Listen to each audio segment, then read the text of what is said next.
Hey guys, welcome to the 104th C# tutorial that I'm making for the new Boston. And in this tutorial, I'm going to be showing you how to do different things with this concept right here. So basically, just different variations of this method. And in the previous tutorial, we wrote this access all method, which will basically just go through every control on the form and set the text equal to Adam. And when you double click on your button or just click on your button, just have it call this access all method and pass through all of the controls on the form. And on your form here, just have a few buttons, one of them being in a group box, have a couple check boxes, and a label. So once you have all that, just go ahead and double click on your first button right here.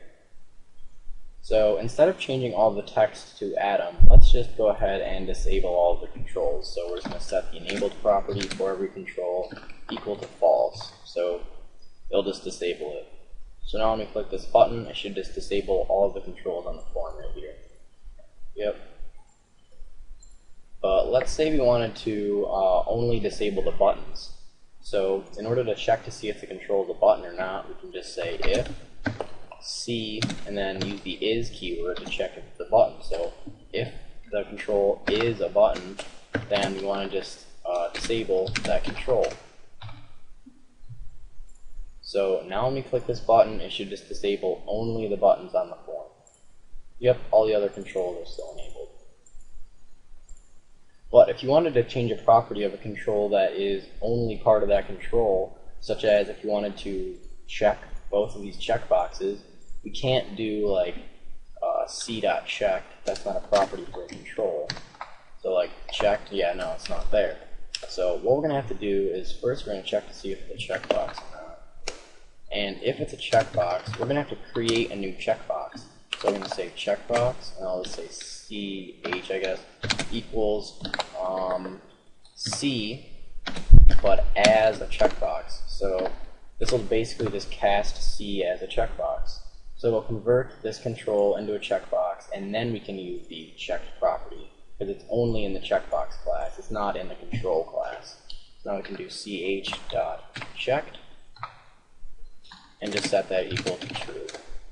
So now this should check all of the controls on the form. So there should be a little check mark in this box for both of these controls. Yep, perfect. Another thing that you can do is have it loop through and create event handlers. So if you wanted to make it so that no matter what button you clicked, it would always go to the same method, so that if you clicked button 1 and you clicked button 2, both of those you get a message box saying the same thing. Well, instead of just double clicking on this button, double clicking on this button, and then creating two methods that do the exact same thing, well, you can do this. We're just going to check to see if the control is a button. And I'll just delete this here.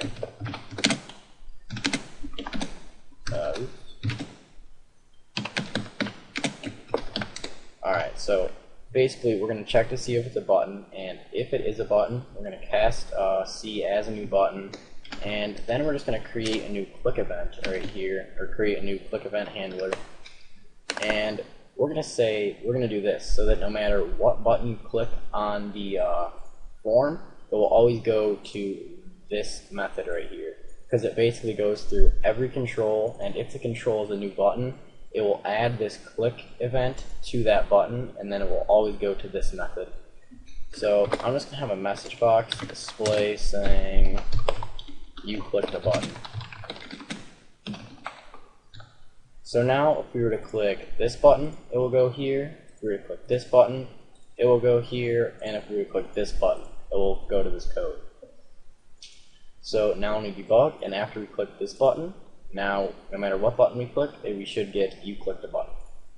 Click the button, you clicked a button, and you clicked a button. But if we click on any of these controls right here, we don't get that, because it only did it for the button, because of this if statement right here. So that's pretty much it for this tutorial. So see you guys.